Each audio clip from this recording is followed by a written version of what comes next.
Okay. My voice is very weak, so my voice is not so loud. Okay. It doesn't depend. Okay.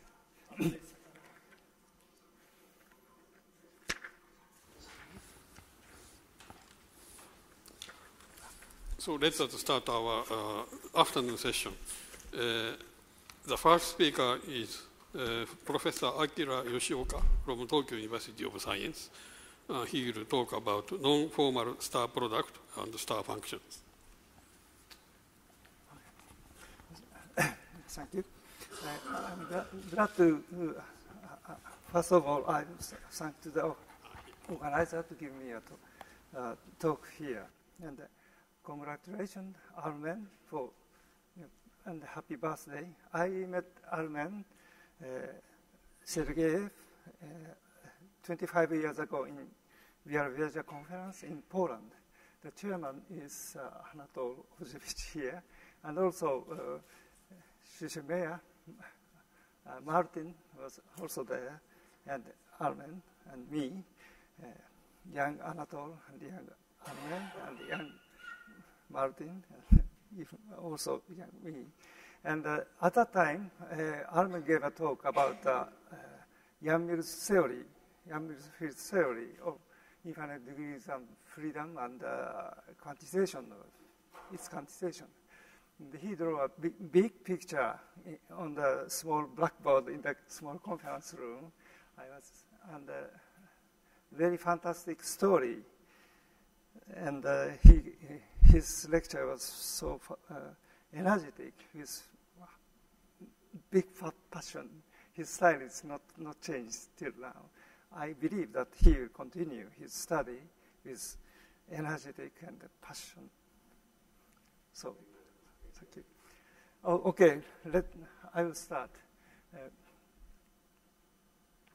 First, I give a background of my talk. My talk is about the star product.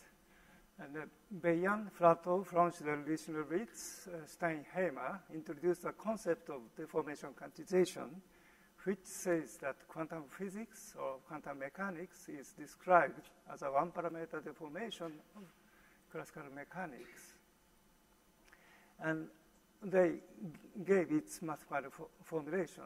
And we remark here that some examples of deformation quantization were already studied by Weil, Wigner, and Moyal before the concept was introduced.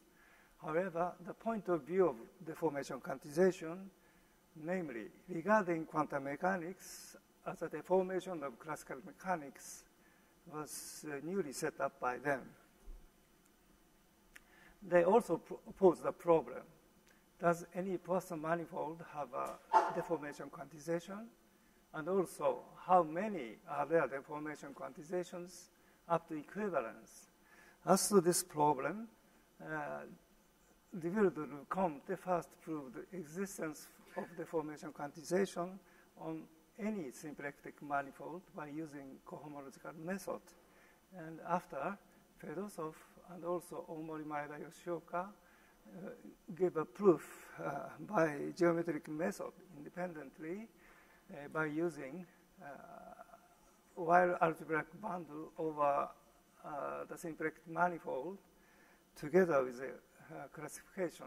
We also should remark here, Martin Schleiermacher gave a big contribution for the development of the deformation quantization. Namely, he studied deformation quantization induced from Berezin-Teplitz quantization on certain Kähler manifold. And finally, Kontsevich showed that the existence of deformation quantization for any Poisson manifold with their classification.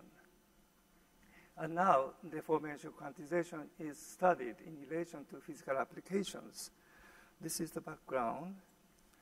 But we remark the deformation quantization studied in the previous cases was mainly in formal sense. That is, deformation is given in the framework of formal power series with respect to the deformation parameter. On the other hand, one can consider the deformation quantization by means of convergent power series of deformation parameter, which is called non-formal deformation quantization or non-formal star product. And we sometimes, its product is called non-formal star product. We sometimes refer to this as a convergent deformation quantization or convergent star product.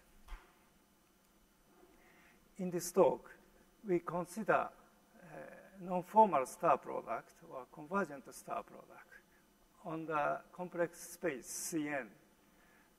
In this framework, we encounter new problems. The one is the problem of convergency, obviously, and the second problem is of singularities. This talk is based on the joint work with Omori, Maeda, Miyazaki. The reference are 9 papers put on the archive. The title of the papers are Deformation Expression for Elements of Algebra. These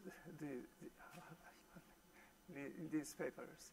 And also this talk is based on my recent work with my student Tomoyo Kanazawa, which is still under consideration.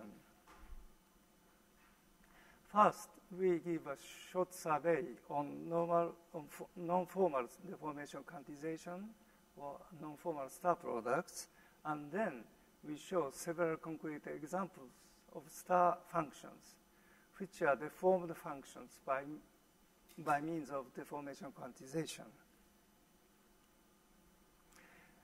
We consider complex space Cn with coordinate W, W1 to Wn, and run di is a partial derivation with respect to the coordinate Wi. Let capital lambda be an arbitrary constant n by n complex matrix.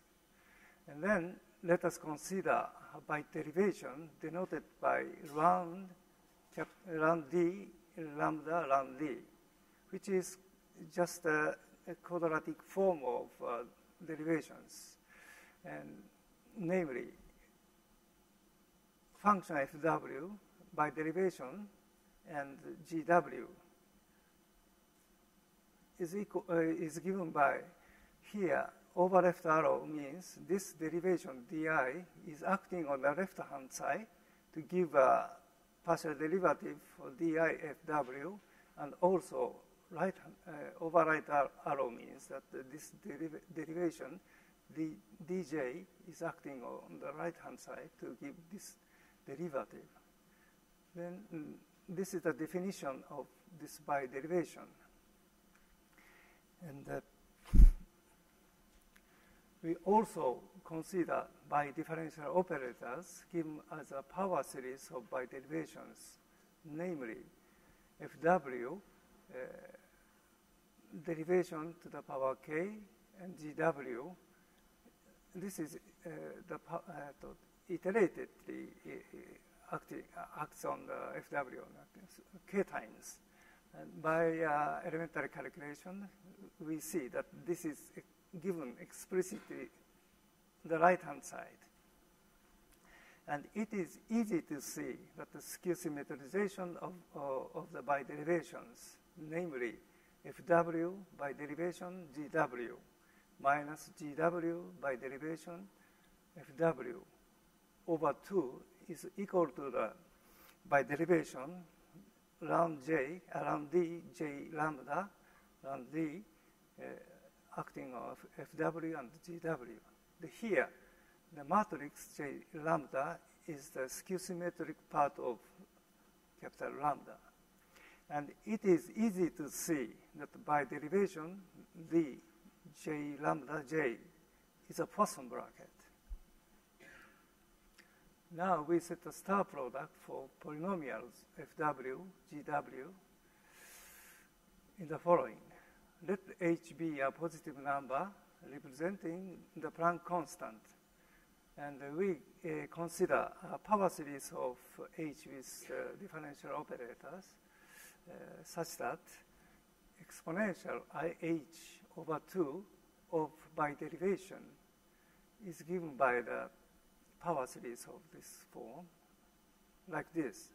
Then we define the star products denoted by star lambda for polynomials fw, gw, by fw star lambda gw is equal to the bidifferential operator acts on fw and gw. This is explicitly written as the product fw gw plus ih over 2 fw by derivation the gw and so on. We remark here the bidifferential operator exponential ih over 2 of by derivation is an infinite series of h, but for polynomials. The right-hand side in the definition is a finite sum. Then the star product is defined for polynomials. Then we obtain easily the following by hand.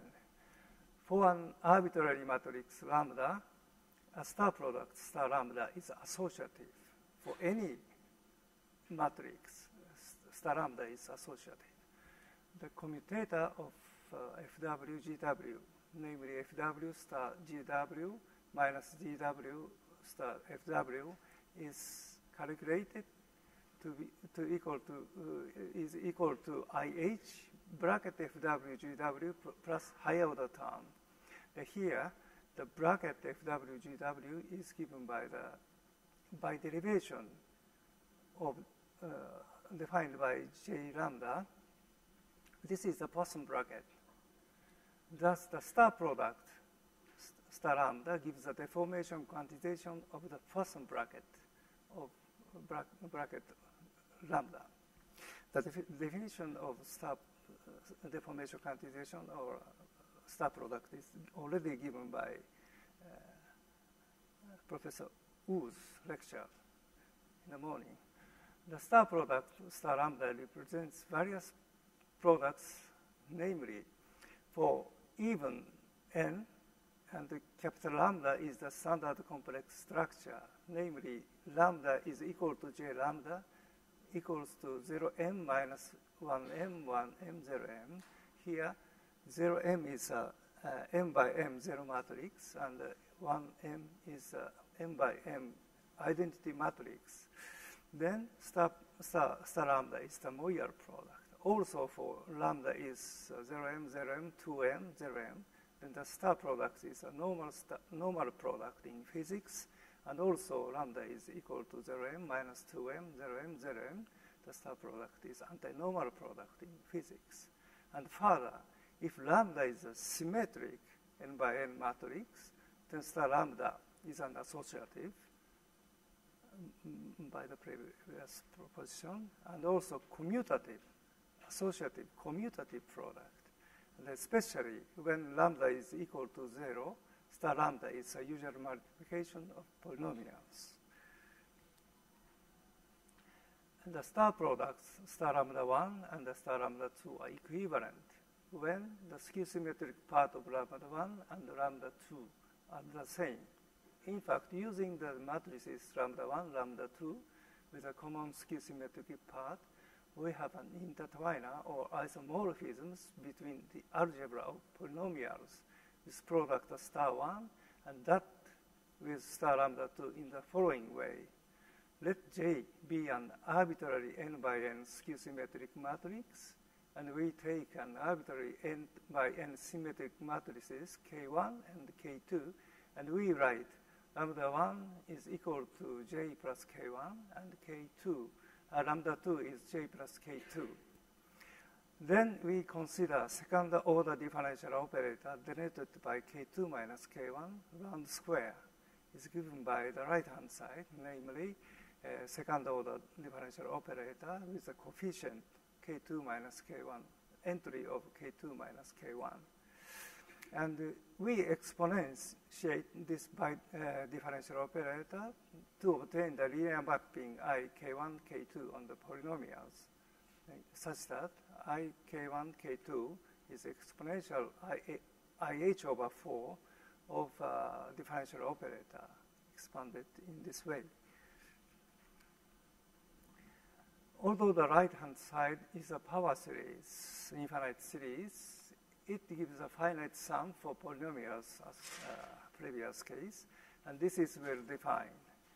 It is also easy to see I, K1, K2 is an invertible mapping. This is easy to check.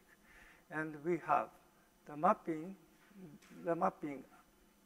I, K1, K2 is an isomorphism, namely, it satisfies for any polynomial FW, GW, the star product FW star lambda 1 GW is mapped to by this map to the product with respect to lambda 2 of the image of F and the image of G.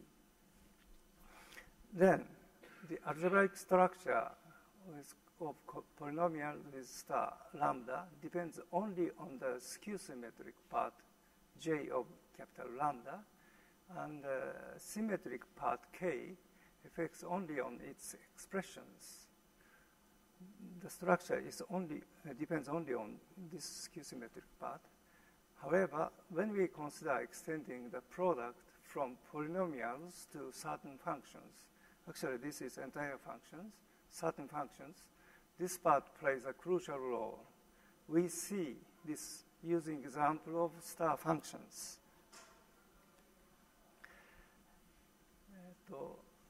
The idea of construction of a star function is as follows. For a polynomial fw given by the right-hand side, we set the corresponding star functions denoted by f star lambda w by replacing the usual multiplication of generators with the star product star lambda. For example, if fw is equal to w1, w2, then the corresponding star function is fw star lambda is equal to w1 star lambda w2 by definition.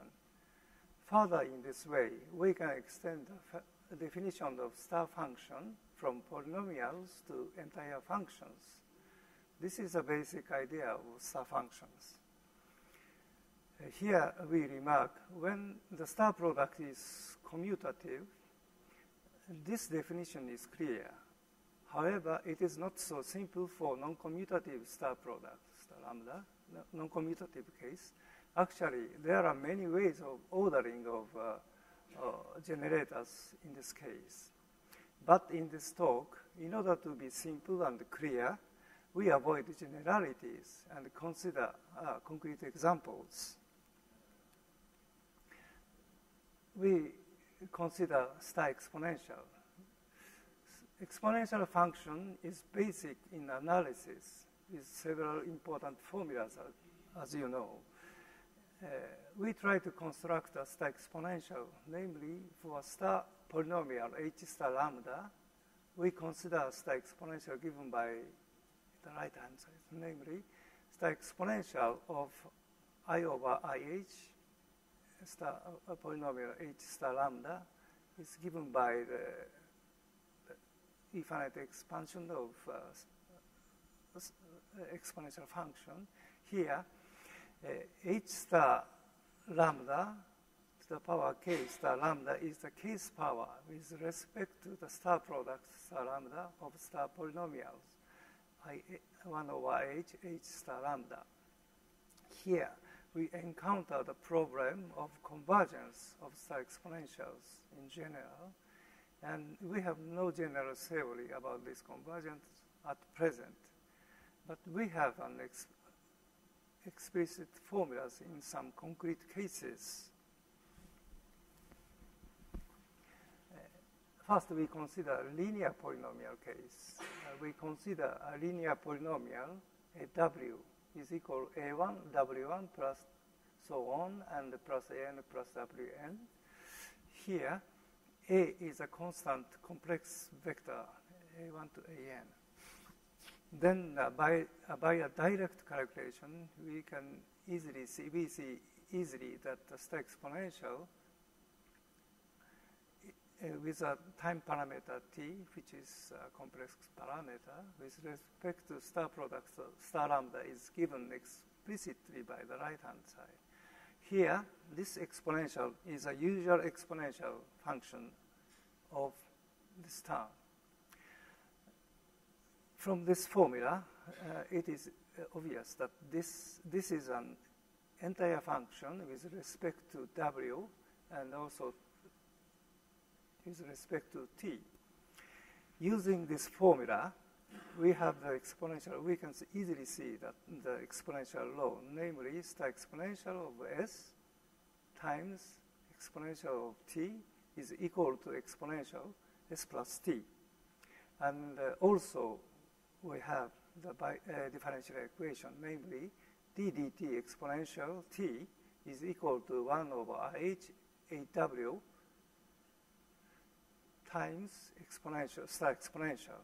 And also, star exponential at t equals 0 is a constant 1.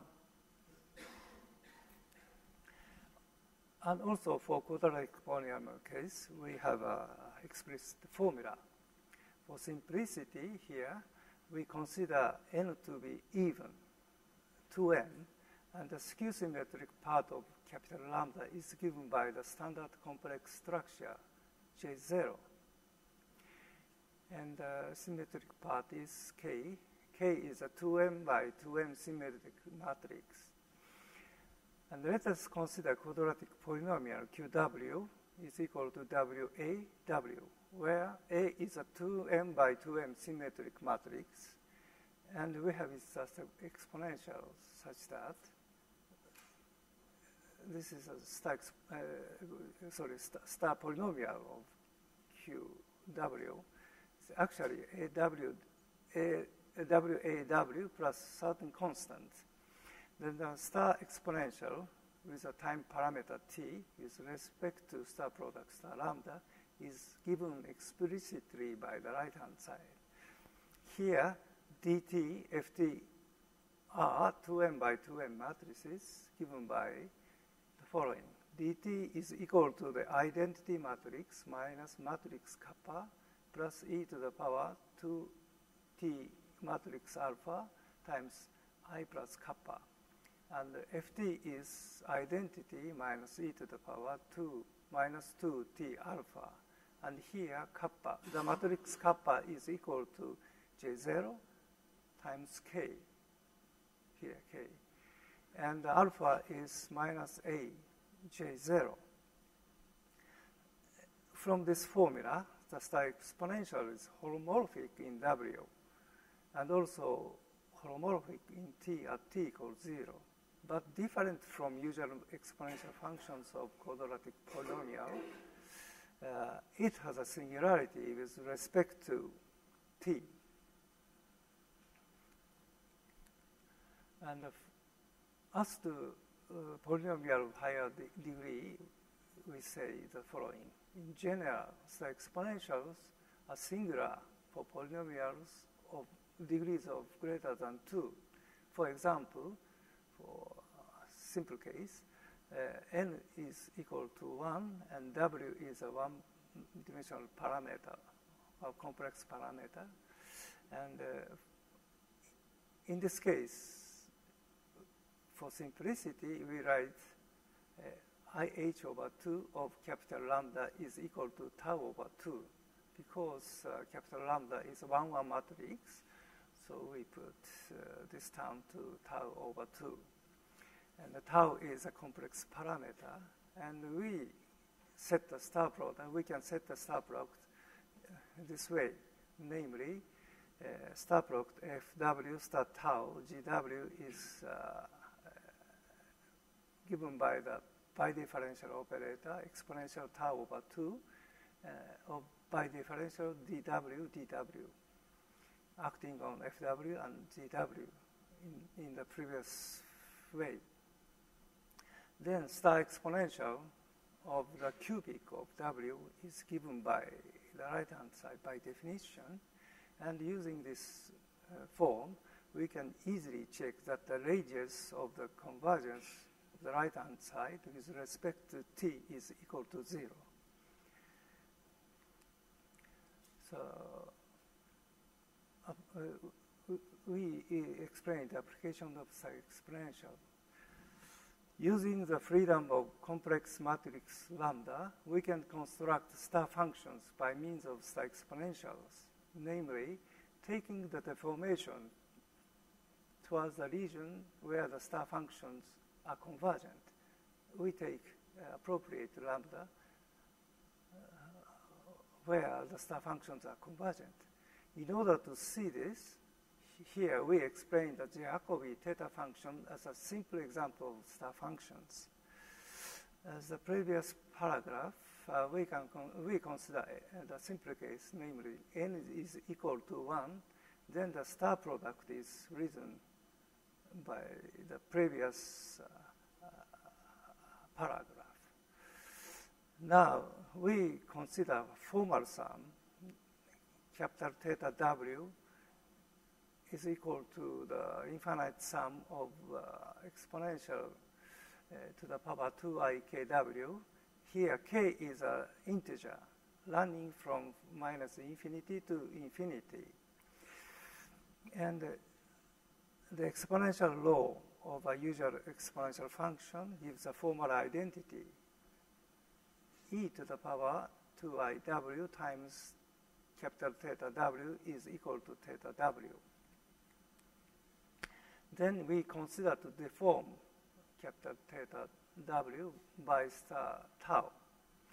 In the previous formula for linear case, we show applying the previous formula of linear star exponential gives that star exponential of to the power 2ikw is equal to exponential to the power k square tau times e to the power 2ikw.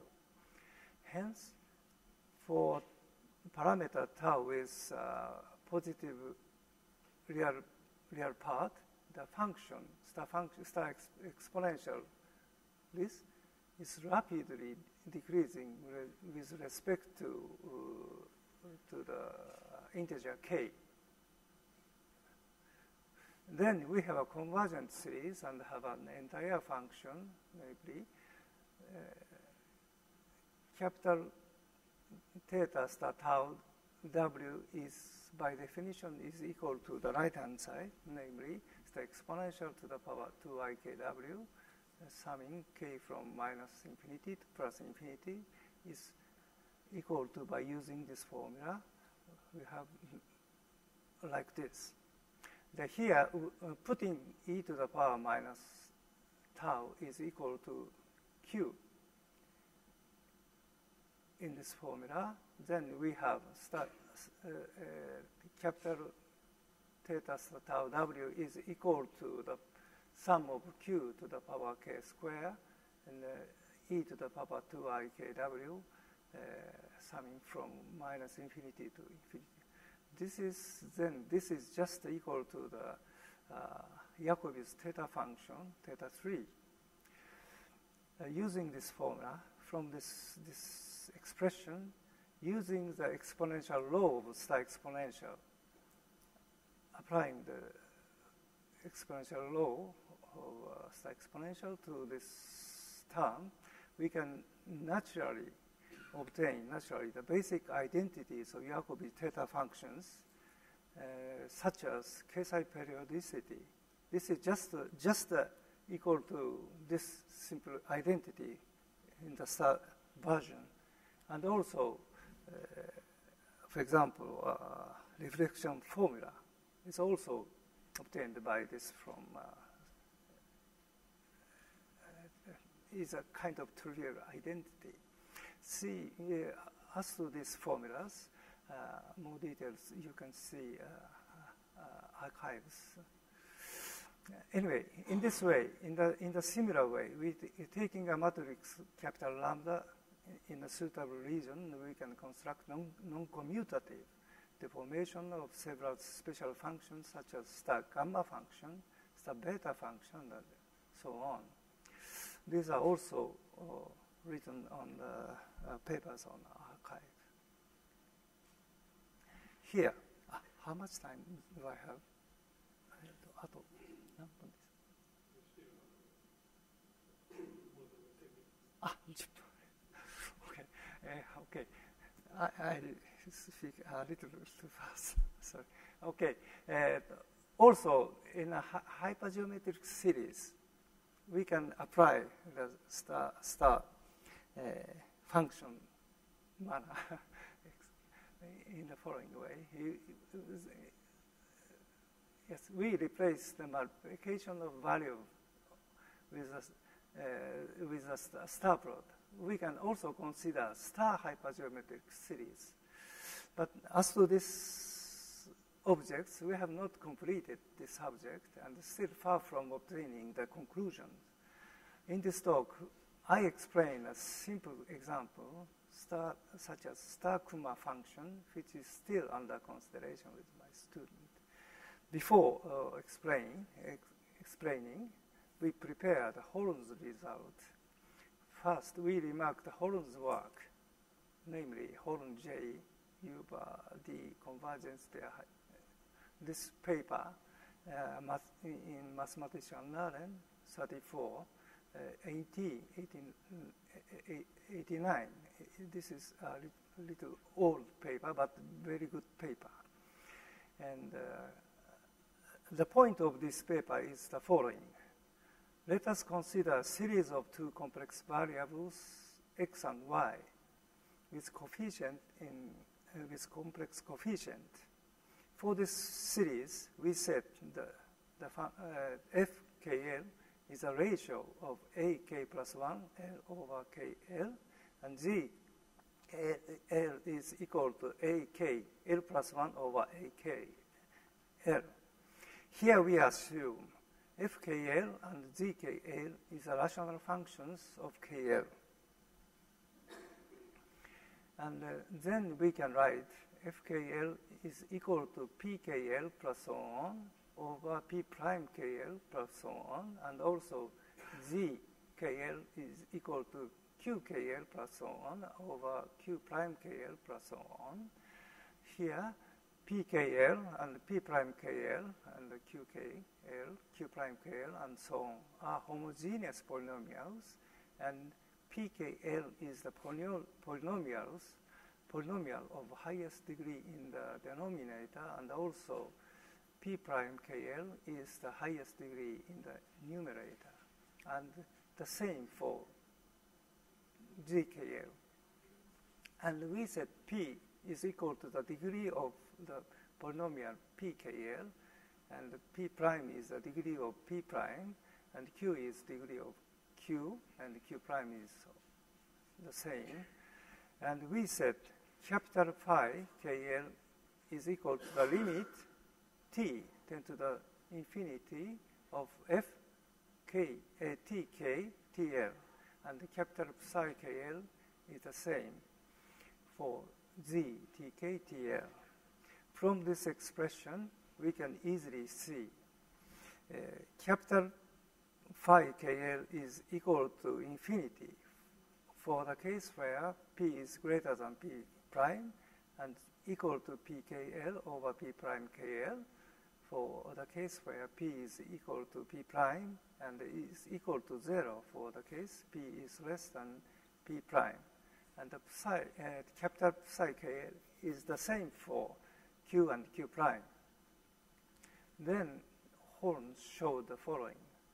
If xy satisfies one of the conditions, A, the absolute value is greater than 1 over absolute value of capital phi of 0, 1, or absolute value y is greater than the right-hand side, and also, or for certain KL, x is greater than this term, and y, the absolute value, is greater than this term, then for this xy, series xy diverges. And also if xy satisfy the following, A, absolute value is less than this one, and plus absolute value 1 is less than 1, and x is satisfies for each ratio k. This depends only on the ratio of k there. and this condition, then the series hxy is absolutely convergent. And also, he gave the theorem. The series hxy converges absolutely in the following domain. If P, the case if P is less than P prime and Q is less than Q prime, then hxy converges absolutely on the whole plane of xy. And if P is less than P prime and Q is equal to Q prime, then the domain is X is whole C and Y is the open disk given by this inequality, and also P is equal to P prime and Q is less than Q prime.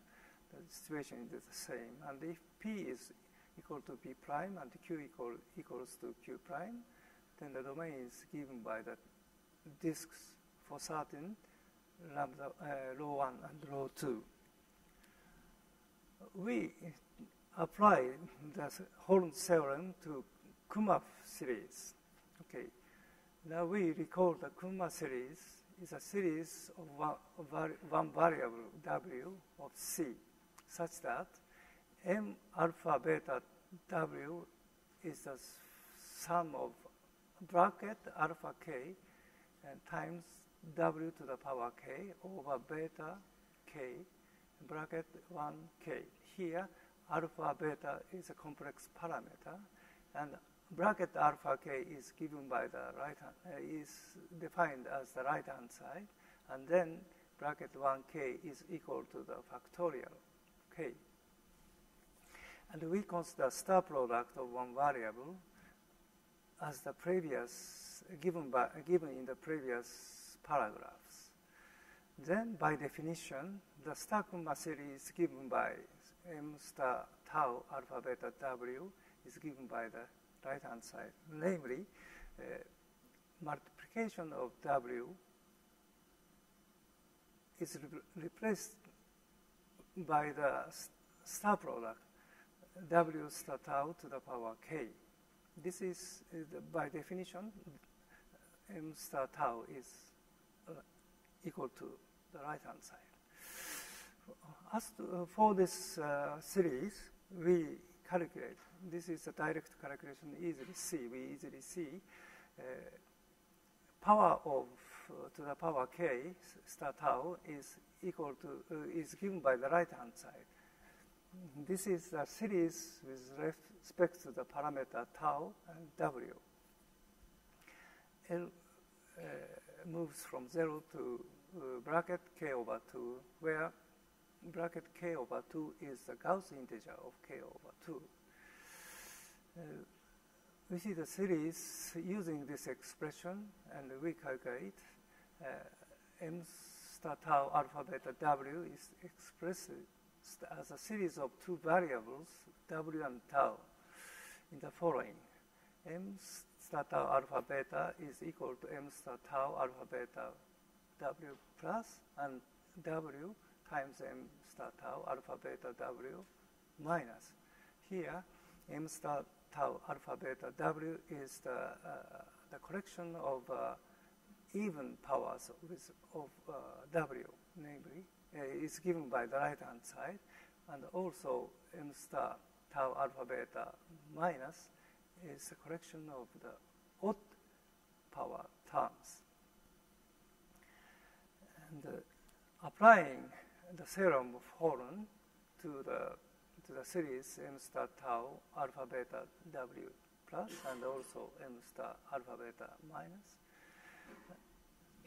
For this series, in the Holland theorem, is corresponding to the case 1, namely P is less than P prime, Q is less than Q prime. So this is entire convergence, absolutely convergent on whole space. Thus, M star tau alpha beta, star Kumma function M star tau alpha beta is an entire function with respect to W and tau. And the deformation of Kumma series is entire function. satisfying tau tends to 0, then this coincides with usual Kuma function. And also, the point is m star tau alpha beta is given as the power series of w star tau to the power k. Then this function satisfies all functional identity of the Kuma functions, also differential equations. All satisfies, all identity holds for this, where the usual multiplication is replaced with the star product, star tau. Okay, thank you. I stop here.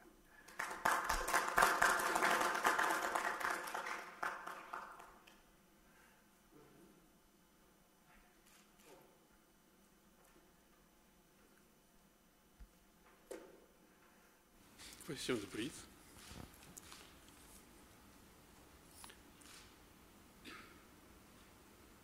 Yeah. There are some examples when the star product is not entire functions, but it is a non-confluent hypergeometric function. I have not so much calculated, but most probably a Gauss hypergeometric function. W has a radius of convergence, but with respect to radius of convergence of tau is equal to 0. So we have to consider some sectors with respect to tau that take a Borel transform, and we have to consider some connection formula. Then we obtain the star hypergeometric function having the same identities, but we have the wall crossing gaps. We can expect this kind of functions. Thanks. But not checked, but this is my guess. Other questions? Let me ask one question. Okay. You introduced symmetric part. Yes. So usually the phase space has a symplectic form, but in your theory, you introduced a symmetric part. Yes, yes. Are there some classical counterpart of the role played by thank you symmetric for the part? question. The motivation of symmetric part is well known. Yes. This is related to so-called ordering problems. Ordering problems. In quantum mechanics, there are several orderings. While ordering is just a Moyer product. Normal ordering is corresponding to the pseudo-differential operator, and the anti-normal product corresponds to anti-normal ordering, which is the adjoint of pseudo-differential operator. These are intertwined. The intertwining part is just equal to k minus k1, and the exponential of k minus k1 to the round square. This corresponds to the ordering change intertwiner. This is a generalization of this ordering problem. It's a motivation. Other questions? Let's thank the speaker again. 10 minutes break.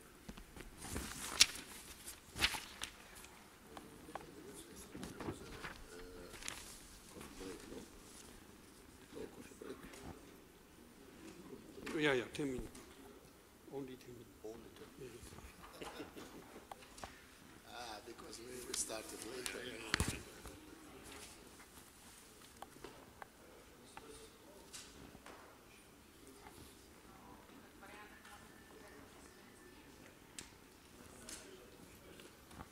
Yeah, is it okay?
Армен Глебович, я еще раз вас поздравляю с юбилеем.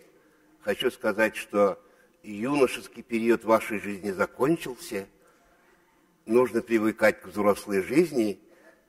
Желаю вам успехов во взрослой жизни, здоровья и плодотворно работать так же, как вы до сих пор работали. Ну, спасибо за приглашение на конференцию.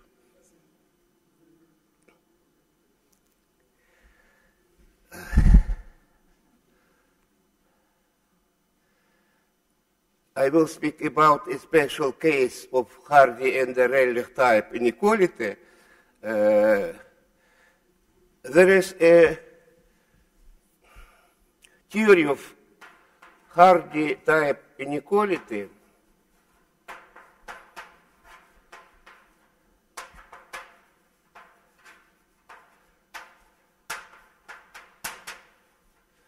with many inequality and many results.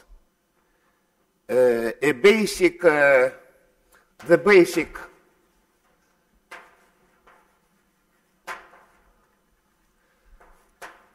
Hardy type inequality on a domain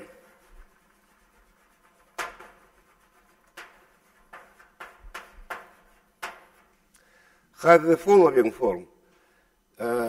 Integral nabla u square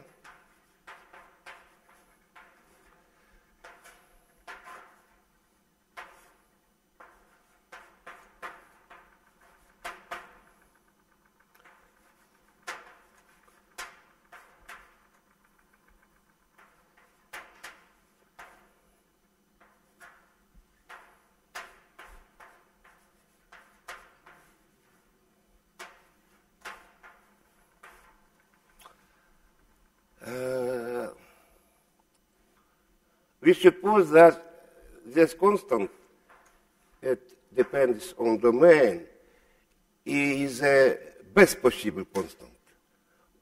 It's maximum possible constant at this place. So it is well defined. Everything is okay, but it happens that there are domains for which this constant is 0.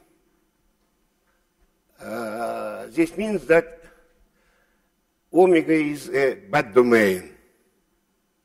Inequality has no sense. So the problem is to find and describe property of omega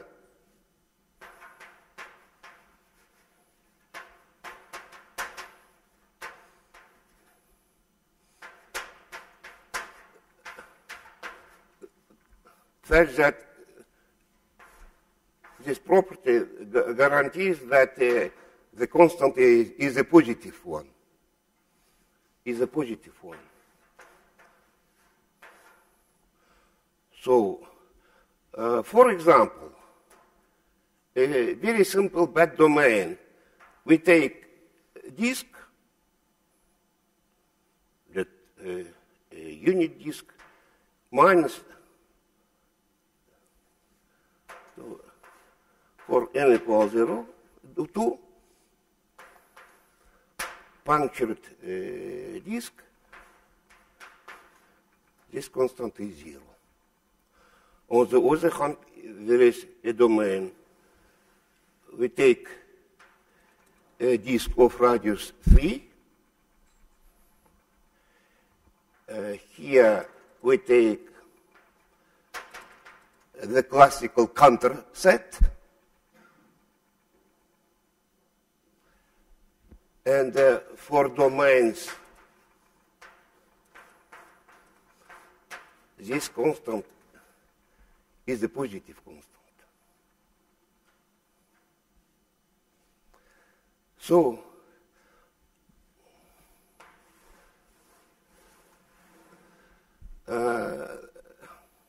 there are a very wide theory. I will speak today about some new results here. Let's go to this part of my talk. So,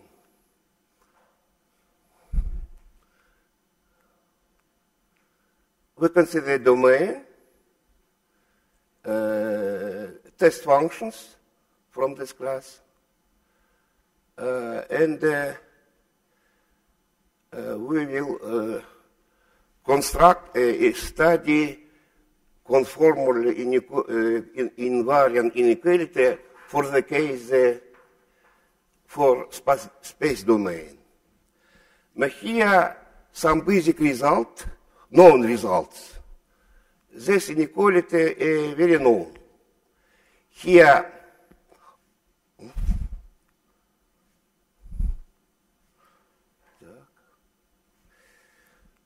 we use the Poincare lambda.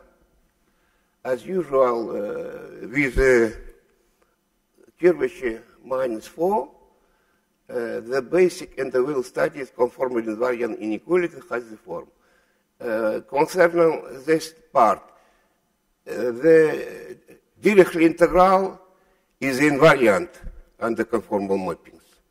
And thanks to this R square, this integral is also conformally invariant.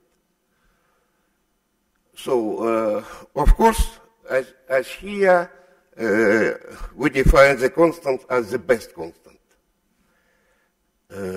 And about there are several results. I mention here a few of them only.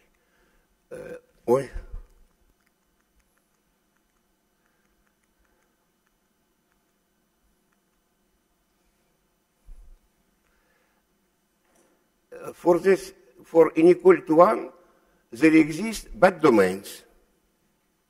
There exist bad domains. An example here, whole plane -2 points. A nice property, the constant equals 1 for every simply or doubly connected domain of hyperbolic type.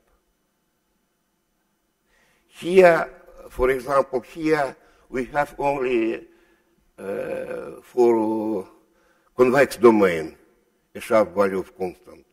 And for conformal invariant inequality for any simply or doubly connected domain. It's the advantage. And there is a theorem of Fernandez.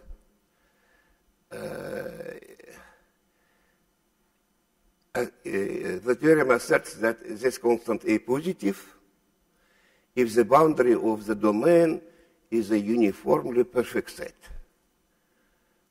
I will speak later what means this term, uniformly perfect set.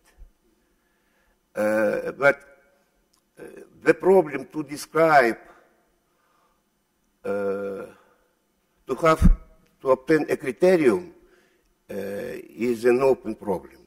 It's difficult. This is a sufficient condition only. So, there are some generalization, LP versions of inequality 1, and an inequality with Laplace operator. This is an analogous of Redlich type inequality. I indicate here the papers by Sullivan, Fernandez, Rodriguez, and the other mathematicians, and concerning this generalization, there are some papers, my papers with my students.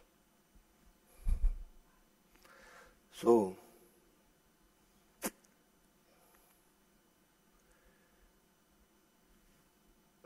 my aim is to consider this case, to construct conformal invariant integrals, I use a metric studied by Löwner and Nirenberg. They define a metric with a constant negative scalar curvature, and this R via V is defined as solutions of these nonlinear equations. There are boundary conditions V on the boundary must be infinite. And of course, for domain with smooth boundary, we have that the radius is 0 on the boundary. So here I indicate also the paper where this theory is developed by Schoen, Yao, Bendel, Flücher, and other mathematicians. There is an open problem. In space case, a description of the family of all domains of hyperbolic type is an open problem.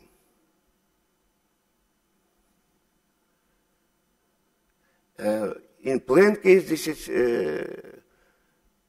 we know that this is classical property.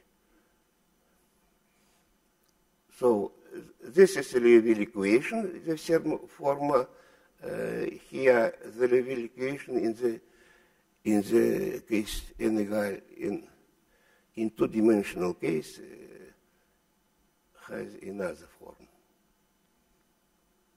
Okay.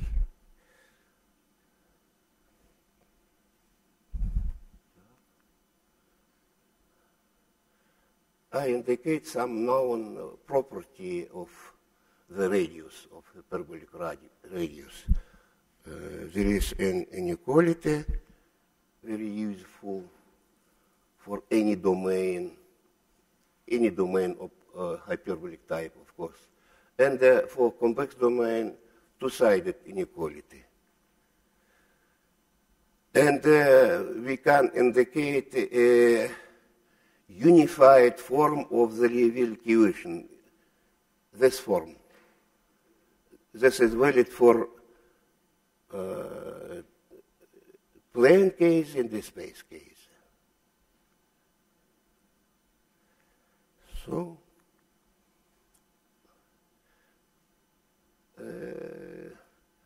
we will consider this inequality. This is a direct analogous direct generalization of inequality 1. And it's LP version in this form. P is a fixed parameter, fixed number. The constant is well defined as the maximum possible constant. I proved that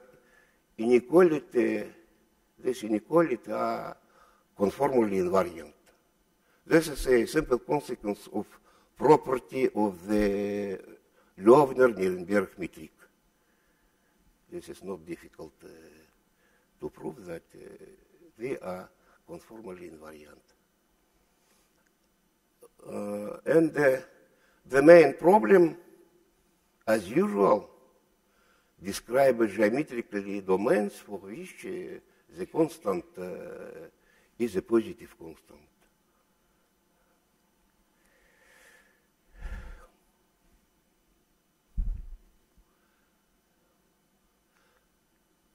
My first theorem concerns a simple case, the unit ball.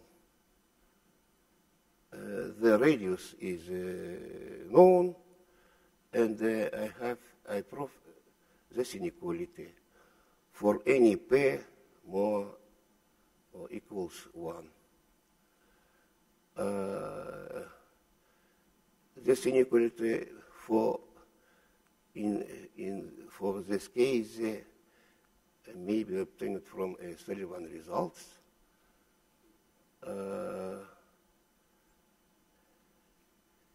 He do not indicate, but this is possible. So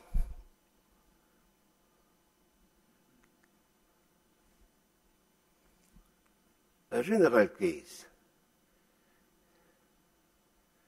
It happens that for hyperbolic domains in space case, there is no bad domains. Of course, I have a restriction. I consider the hyperbolic type domains only. There is no bad hyperbolic type domains. The constants are positive.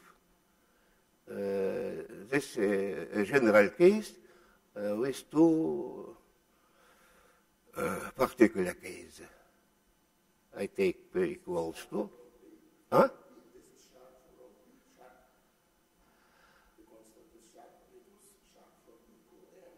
Not. But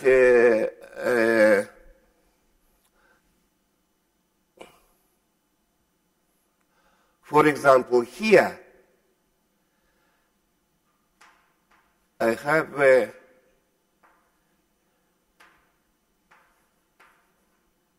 this constant, n squared minus 2n. For unit bar, we have a sharp constant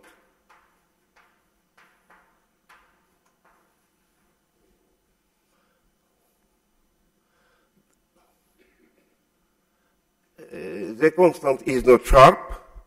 It is valid for any domain, but the estimate is good one. So, and I consider a generalization. Here I take scalar product of this function by the radius. This inequality is not conformally invariant. It is invariant on the linear conformal transformations only.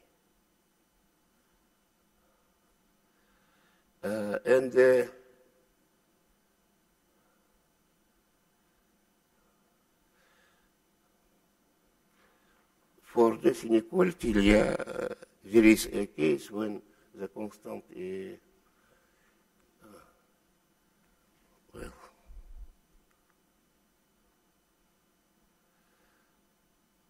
my next aim is to consider real type inequality. Here I have only a partial result. I am able to consider only when the dimension is 4, and there are many restrictions on the domain to have this inequality. Here, delta 0 in radius, supremum of the distance to the boundary, and here delta 0 and the lambda 0. What is lambda 0? I introduce a definition, introduce a generalization of convex domains. I see that a domain is a lambda close to convex if for every point there exists an exterior ball.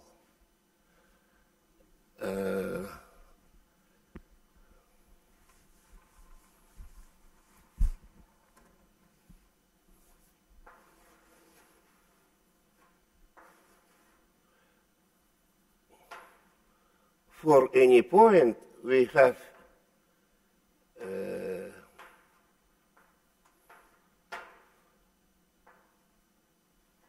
here is omega, we have extraval of radius lambda. If for the point at infinity I have no condition. It may be some domains of this form.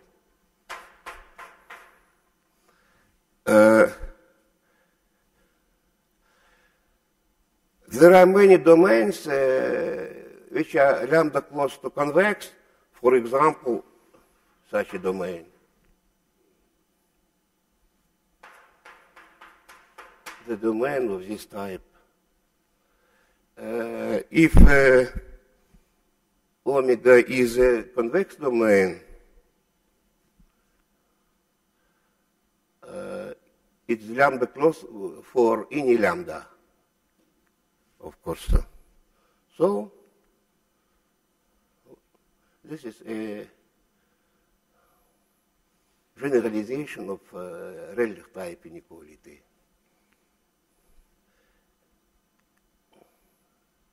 And about domains with a uniformly perfect boundary. We consider a definition. Alpha, this is a comparison of the radius by distance to the boundary. It may be that alpha equals 0. This is a bad case. And the second characteristic, M0, maximum modulus. I consider all domains of this kind that are in omega, and the center is on the boundary of omega. A separate the boundary of omega. I consider domains which separate the boundary, simple domains. If we take M0 equals 0, if such a domain doesn't exist, of course. So there is a result of the very remarkable, very nice result of Burden and the Pomeranian that this inequality alpha a positive if and only if the maximum modulus are finite. The proof is very difficult. Use many things from complex analysis, from geometric function theory. And it's not possible to generalize the proof to the space case. By another methods, I am able to prove the following assertion. In this case, the positivity of alpha implies the finiteness of M0. The reciprocal opposite implication is an open problem for me. I don't know how to prove it. Maybe it is not true, I don't know.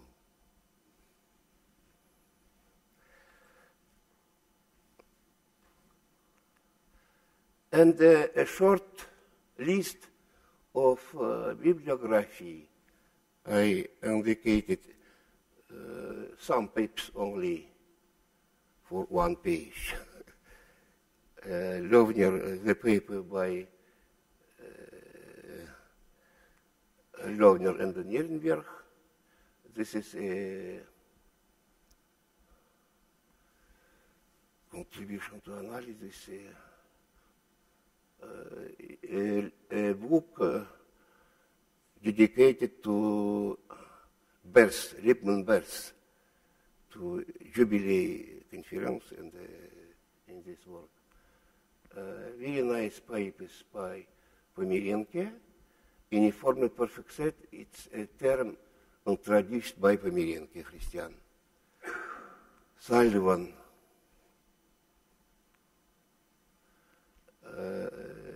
very profound paper.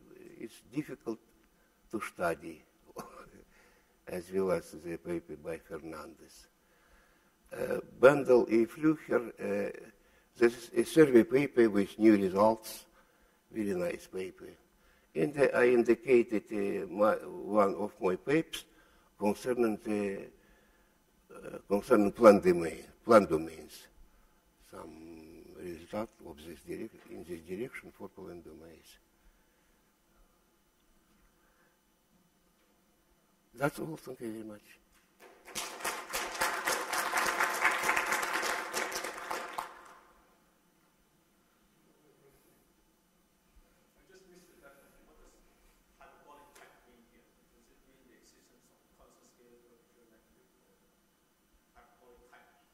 Hyperbolic. Does it refer to the existence of this constant scale curvature metric, or does it refer to the green function? If you understand your question, domain is hyperbolic for me if the radius exists. The radius. The metric. In plain case, the existence of concurrent. This means that the boundary of the domain has at least three points. In the space case, we have no criterion of hyperbolic. This is existence theorem. We have some existence theorem by Grosvenor, Nirenberg, other mathematicians, but a full description is unknown. In the case of the two real variables, one complex variable, there's two different notions of velocity. There's one notion of the existence of the metric, and the other is the existence of the green function. One is strictly bigger than the other. Я не понял, переведите, пожалуйста.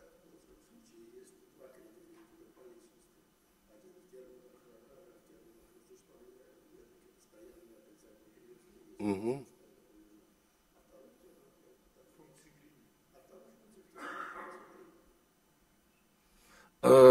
I know that there are many definitions of this. I use a metric introduced by Lerner and Nirenberg. I know that a comparison is not easy.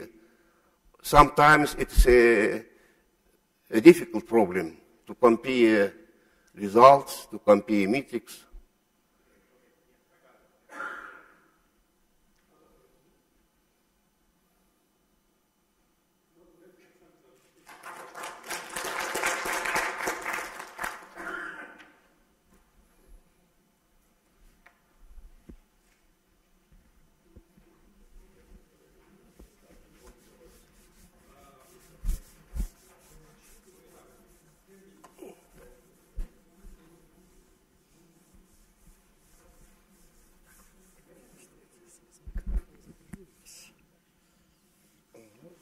Я и забыл уже, мог стащить.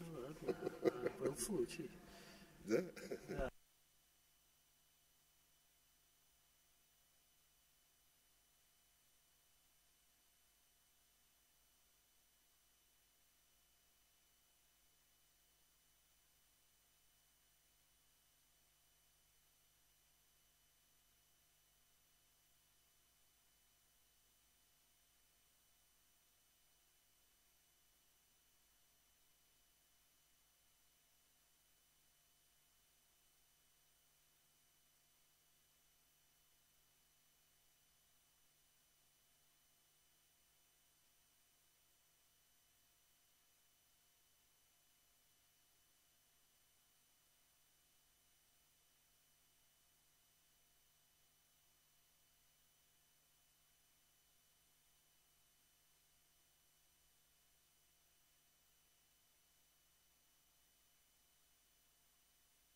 это в карман, да? Да, ну или на пояс как удобно. На пояс, наверное, лучше, чтобы не упало, да? Так, а это на этот сам мы сейчас прицепим на... Не косо только, да. Нормально? Да. Нормально? Да? Все, слышно?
The last speaker of today's afternoon session is Professor Karapetian from Southern Federal University. He will give a lecture on the class of Hausdorff-Berezin operators on the unit disk. Thank you very much. It's my pleasure to be here. Thank you for inviting me. I'm happy to present a talk at the Armenians conference. I will speak about very recent results that we obtained together with professors Kehedzu from Albany, USA, and Samko, Stefan Samko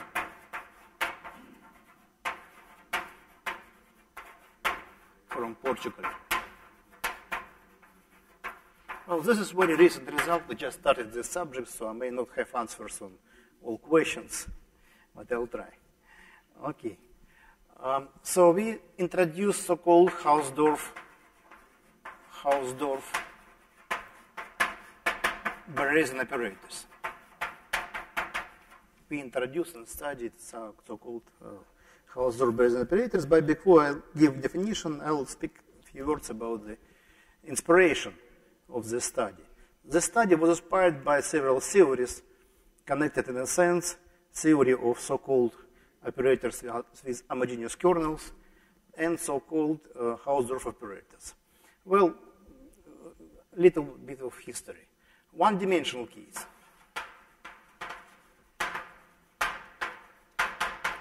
In one-dimensional case, operator with homogeneous kernel, say Kf at point x, is an integral operator with some kernel kxt f of t dt. You can rewrite this operator in so-called Hausdorff form as integral from 0 to infinity, some kernel L of y, fxy, dy.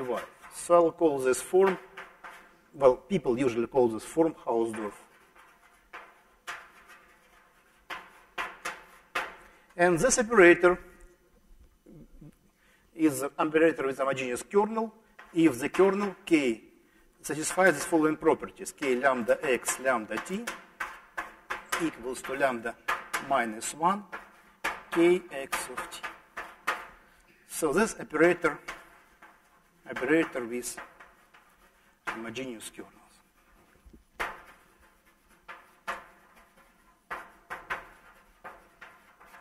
So the study of such type of operator goes back to famous theory of Hardy,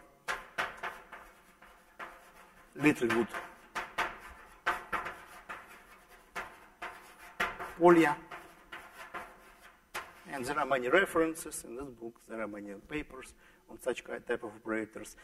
Well, in the one-dimensional case, these are the same. I mean, you can rewrite one is another. So Hausdorff operator or operator with one-dimensional homogeneous kernel is the same.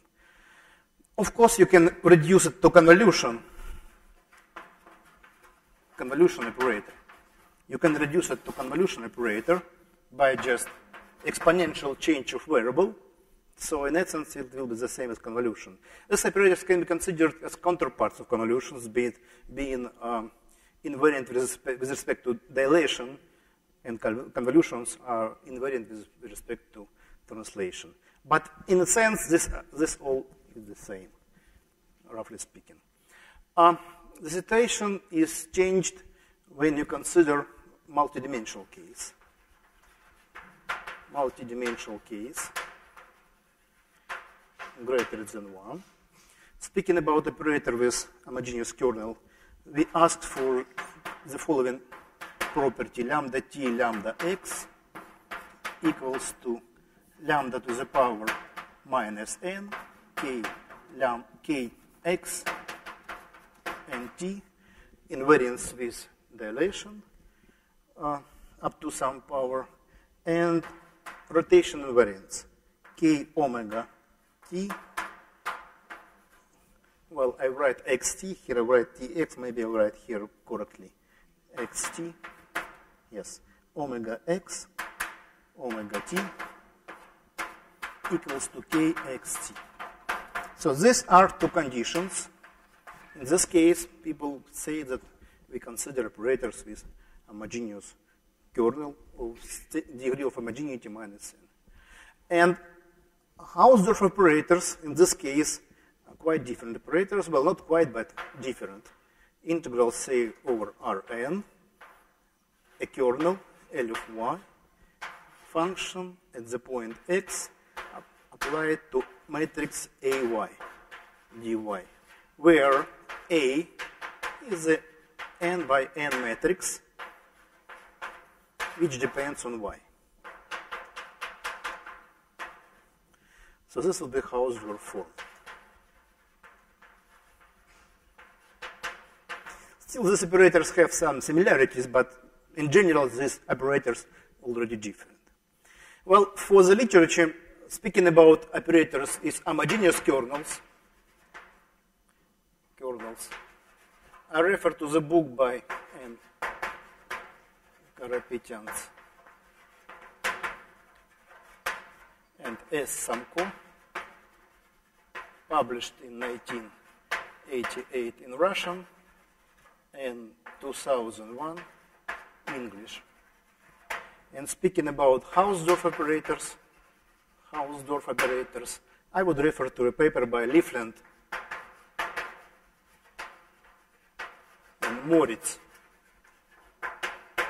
appeared in 2000. Also, there is a paper by, let me see, Chen, Fan, and Wong appeared recently in 2014. But I think if you take a look with this Hausdorff words in Google, you can find several papers and sources. Okay, so this would be some kind of historical remarks. And inspiration comes from this idea of having invariance. You can just have operator here, you can put it here. So this would be our inspiration, and we wanted to do this similar in a framework of complex variable, and we introduce an operator that I will call KFZ. We are starting, let just D be the unit disk and Z be element of D.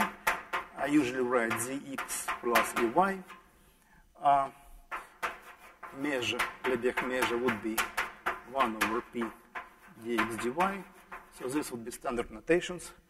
Operator Kf at the point Z is nothing but integral over D K of W F alpha Z of W dH of W, or integral over D K alpha Z of W F of W dH of W. So what does it mean alpha Z of W?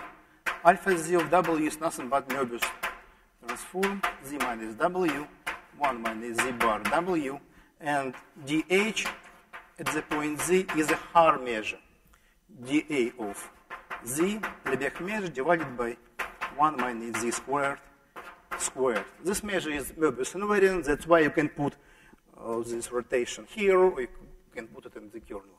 So this, we take just this idea. We thought for a while what to do. We played with some translations, but we ended up with such type of definition. So this operator, we will call Hausdorff-Berezin operator. Why Hausdorff? It's understandable. Why Berezin? I have examples. Example 1, Berezin transform. If you take kernel K to be 1 minus W squared, then this operator is nothing but Berezin transform. Bf of z equals to integral over d f alpha z of w, well-known Berezin transform with plain Lebesgue measure. Okay, it's easy to calculate. So Berezin transform gives us the first example of this operator. And in some sense, we think that we have generalization of Hausdorff operator. In the same time, we have generalization of Berezin transform. You know that Berezin transform is very important in complex analysis. It plays the same role, similar role as Poisson transform. Many important features provides for study of functional spaces, operator theory, compactness, etc. Second example I can give you would be averages. Average, say, m epsilon f at the point z equals to 1 over e z epsilon, measure of e z epsilon, integral over e z epsilon, f of w, dh w. E z epsilon is a disk in the pseudo-hyperbolic Berman metric, in the pseudo-hyperbolic given by the modulus of Möbius transform. Okay, and this would be the measure with respect to Haar measure, of this disk with respect to Haar measure. So you can rewrite this, you can easily rewrite this as integral over d, characteristic function 0 epsilon over modulus of E0 epsilon at the point W, of course, f alpha z of W, dh of W. Such operators, such averages, very important also in analysis. For instance, Matylevich and Pavlovich studied these averages with respect to boundedness and proving Forelli-Rudin theorem for p between 0 and 1. And many other features they managed to do using these operators. And example, third example I can mention, I will not write it down here, but I'll just mention maximal Berman projection. We can recover maximum Berman projection if we take kernel k of w equals to 1 minus z squared. So this kernel will give us maximal, w. Yeah, taking this kernel, we recover maximal, not Berman, maximal Berman with a modulus. Okay, so this would be inspiration, examples, and well, usually we don't work with such kernels. We usually work with kernels of two variables. And it's a natural question how to rewrite or how to understand if we have operator with kernel depending on two variables, whether or not it can be reduced to Hausdorff form. Of course, we have very simple answer on this question, which also adds some sense to the definition of this operator. So if you consider just for now kf of z given by integral over d, k with tilde z w, f of w, dh of w, then if this kernel of two variable kernel satisfies the invariance kzw equals to k with tilde 0 alpha zw, then it exactly can be rewritten in the form of Hausdorff. I will call this, so I will write here exactly Hausdorff-Berezin. So if and only if, this condition, if and only if. Let me call this class Q class. Class of Hausdorff-Berezin operators. Another condition, more strong condition, if you take Möbius alpha A of z, alpha A of W, and you get invariance, very strong invariance, KZW, for any A from unit disk, if this is valid, then you come to radial. You still have, of course, Hausdorff-Berezin radial kernel. Radial kernel. So your kernel, you'll get such operator with here modulus, with radial kernel. Let me call this class Q radial class. So this symmetry conditions provide some understanding on what kind of operators we study. Exactly, we study such type of operators. If you prefer to have it in two-variable kernel form, then you can have it. And with this condition, well, examples, any function depending on the Möbius transform, it's okay for the kernel. Now, very quickly about algebraic properties.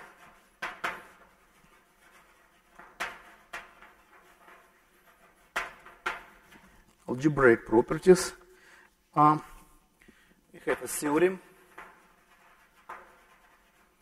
Well, first, if operator K belongs to Q class, it's Hausdorff-Berezin.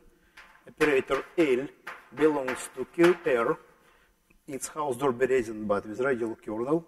Then composition belongs to Q class. Okay, but actually this class is more important for studying algebras, and we intend to study algebras later. I will have just to mention, I will not go deeply in details, but if you take K and L from Q radial, then you have that KL belongs to Q radial. You have KL equals to LK, and you have that K conjugate belongs to Q radial. So obviously this would be maybe next step of study of such operators. I will not mention all properties. These are the most important ones that describe the nature of these operators. Okay? But our main result is about boundedness properties. I probably don't need these examples anymore.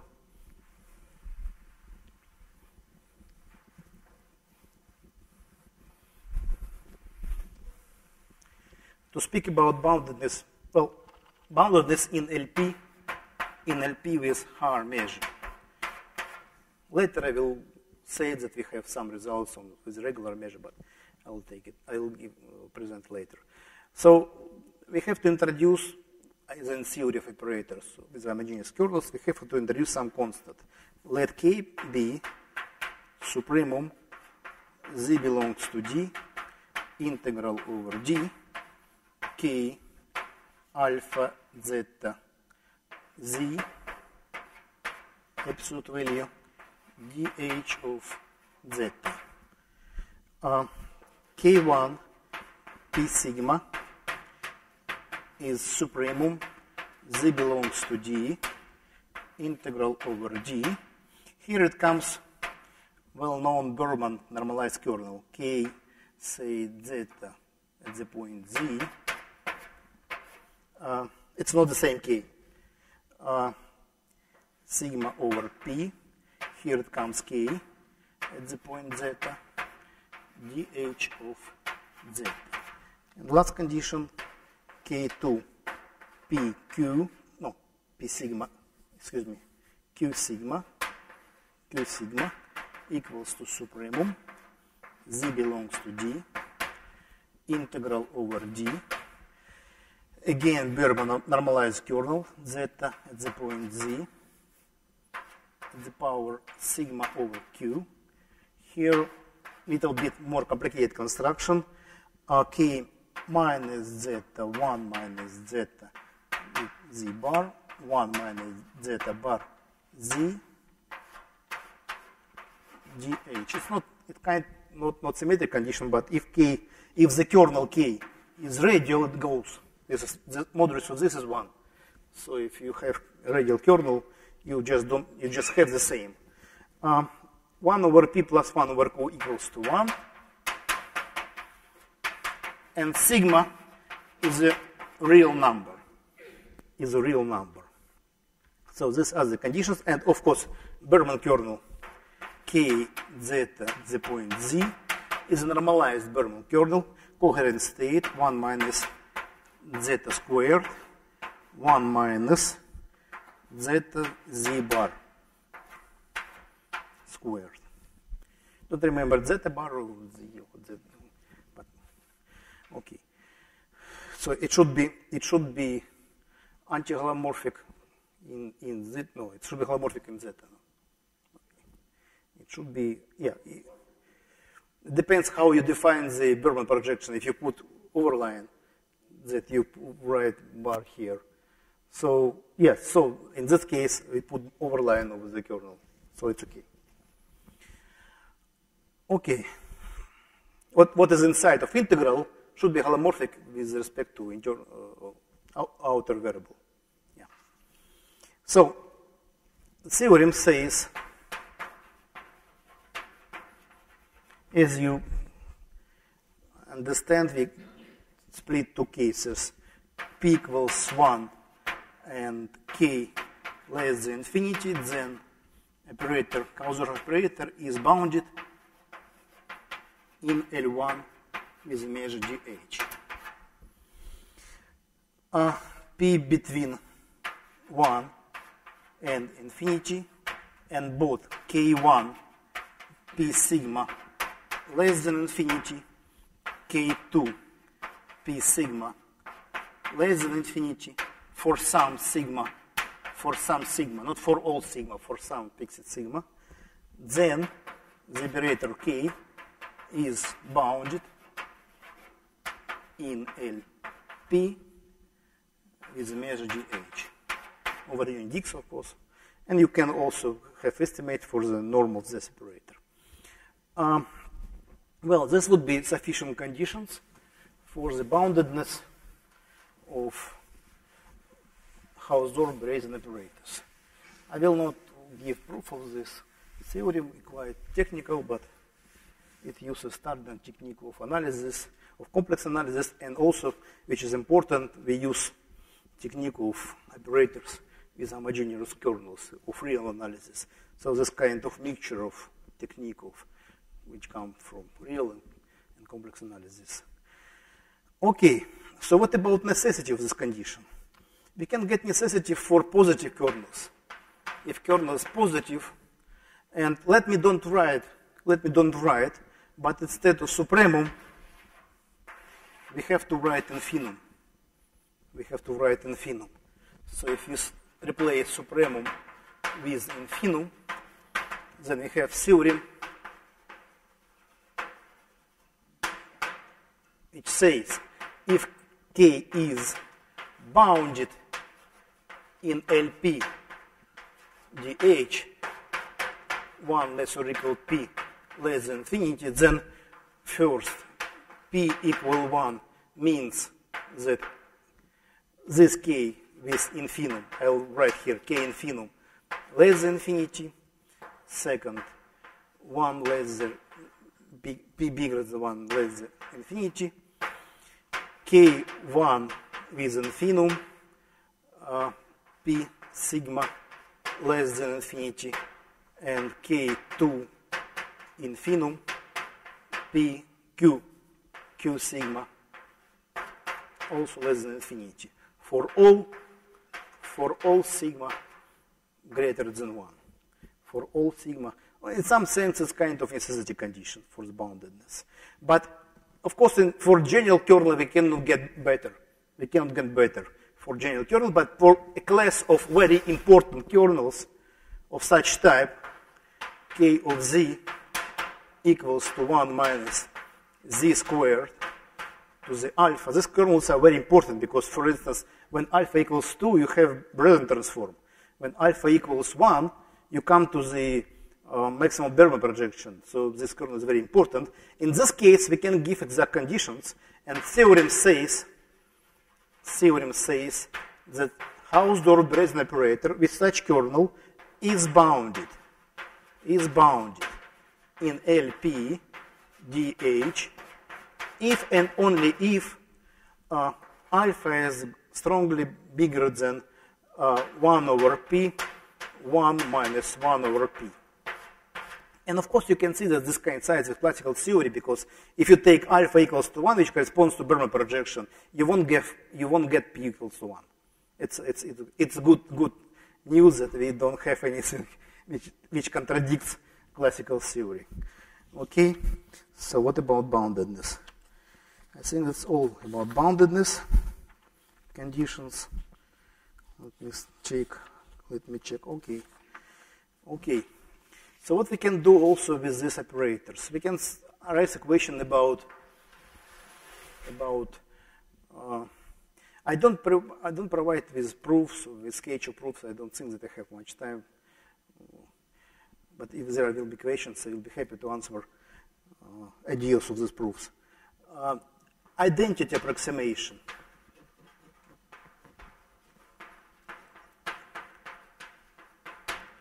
Well, it's an important question in the theory of functions, how to approximate, how to construct some nice identity approximation. If you work with classical spaces, Lebesgue spaces, holomorphic spaces, it's not a big deal. You can construct somehow, inserting like f or z in the argument, and you're okay for many questions, for many problems. But if you are working with different spaces, like Morris spaces, this kind of approximation does work. So it's important to construct some constructions which will be invariant with respect to kind of rotation, or in our case, Möbius rotation. So actually, if we write this operator k epsilon f of z equals to integral over d k of w f alpha z epsilon w dh of w. This is not a Hausdorff-Berezin operator. It's not written in the Hausdorff-Berezin form. But we can recover another kernel. I will say k1 epsilon. We can calculate this kernel, change variable, calculate this kernel, such that it will give us exactly Hausdorff-Berezin operator, alpha z w, f of w, dh w. It's it's not very complicated, but it's quite complicated calculation, so I will not write down it, but it can be found, this kernel. So we can present our approximative operator in the Hausdorff form. And the theorem says that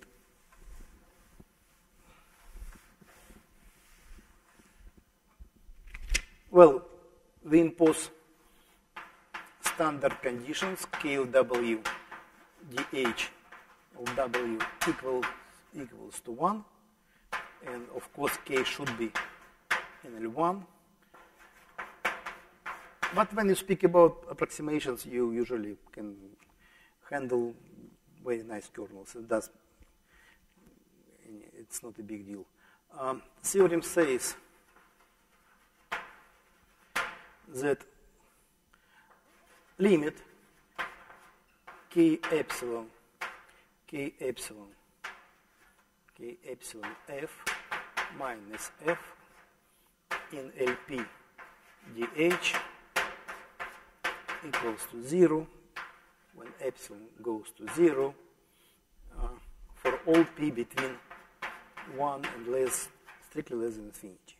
Well, pointwise limit is obvious, and with some calculations we could. K epsilon is just definition of this. It's just a definition of this, which can be rewritten in this Hausdorff-Berezin form. This operator is given already in Hausdorff-Berezin form, because it's kind of kernel calculated in the Möbius and f at the point w. I don't present calculations because, well, I don't have much time, I think, but it can be written explicitly, this K1 kernel. Because this is not Hausdorff-Berezin, because you have epsilon inside. Okay, but it can be done. Okay? Well, maybe last question that appeared to us, comparison to the case of regular Lebesgue measure. as I said. Of course, we can, if you have results for LP DH, you can reformulate results for LP with a plain Lebesgue measure. You have kindly a different kernel, which is given by known formula. You will have a special class of operators, but I will not speak about all general stuff. I'll just mention two important cases. First case I already mentioned, K of Z. If you take 1 minus Z squared, then you'll get Berman maximal projection defined by integral over D f w 1 minus Z w bar. Here comes modulus dA of dw. In a sense, that boundedness of operator, of Hausdorff-Bresner operator in this space is equivalent to boundedness of this operator with regular measure. We cannot recover boundedness, we cannot recover Berman operator in class of Hausdorff-Bresner operator, but of course we can slightly consider slightly bigger class. For instance, if K, you'll take the same K of Z, 1 minus Z squared, and if you multiply this K by a bounded function of this type, 1 minus Z squared, W, Z bar, W squared, 1 minus Z bar, W modulus, this is bounded function, as you see, and all boundedness results will be the same for a new kernel. It will not be a Hausdorff-Bresner operator, but it will possess the same boundedness properties because this function will not affect any boundedness property. So in this case, you can recover regular Berman projection, which is integral over D, same but without modulus. F of W, 1 minus Z bar W squared dA of W. And still there are a lot of problems devoted to the study of this kind of projection, even in L2 space, in L2 case, even L2 case. So we may try to reformulate these problems in terms of other type of operators, this type of operators, and try to solve these problems, but maybe it's for perspective for next papers and next conferences. Well, thank you very much. Happy birthday to Armen.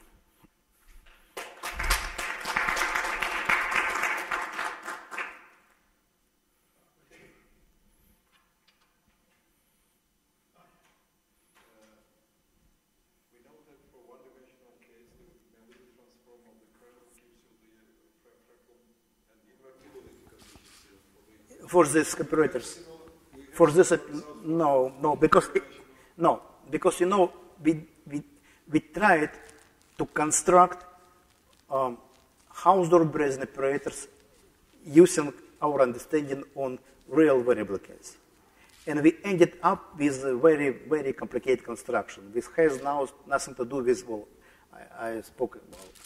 Okay, but we have some thoughts how to translate exactly the real variable case to this case, even if we will have very ugly kernels, but it's of interest to see what will happen. But so this is not immediate generalization. It's kind of, we have an idea, and we construct following this idea. But in this case, it does work. You cannot have formulas. You should take from real case and go to this case. It does work in this case. So, but still, we think about this idea with this guy, with Avitisyan, by the way, you know him.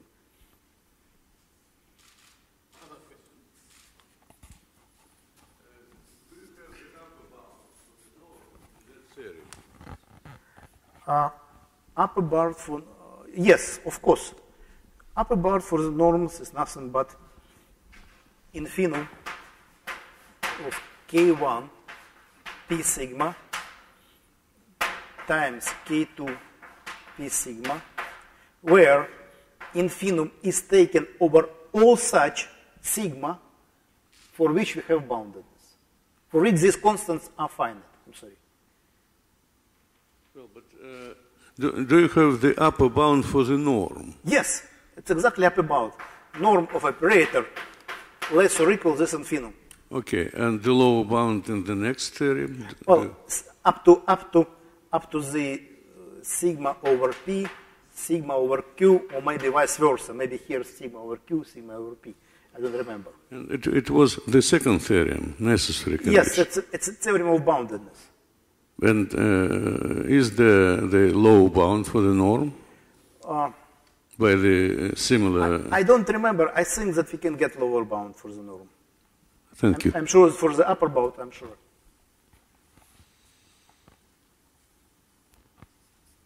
Other questions? Let's thank the speaker again.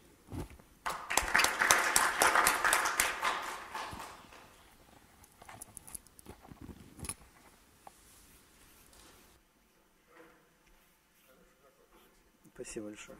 Спасибо. Хорошо, что сделал. Так, разбирай меня.